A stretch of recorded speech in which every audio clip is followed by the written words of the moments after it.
Αυτά τα ξαφνικά ξεσπάσματα από νέους ανθρώπους που ανάβουν μεγάλες φωτιές δίπλα στη θάλασσα και χορεύουν ολόγυρα, θυμίζουν τους πρώτους ανθρώπους που πάτησαν το πόδι τους σε αυτόν τον τόπο.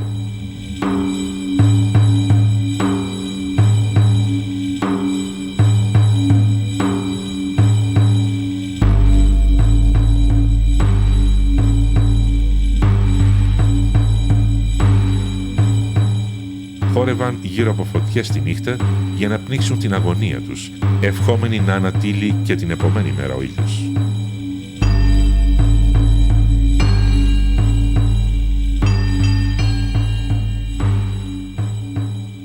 Δεν αξίζει λοιπόν κρεμάλα να στηθεί για αυτόν εδώ τον ξένο που ύβρις ξεστομίζει.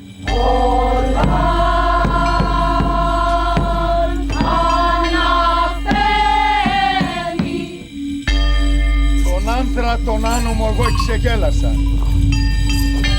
Όταν πήγαινε στο στάβλο να με φυλακίσει, θα είμαι ο πρώτος φίλος αν έτσι αναπάντεχα δεις τις βάθιες. Ο Σιλιάτης τύπος!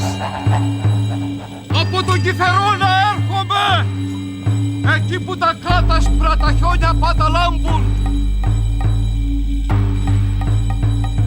Τις μανιασμένες υδαβάκχες με τα ολόλευκα κορμιά τους να χυμάνε φεύγοντας σε τρελαμένες απ' τη γη μας. Τρέξτε στις πύλες, να έρθουν όλοι εδώ να με συναντήσουν.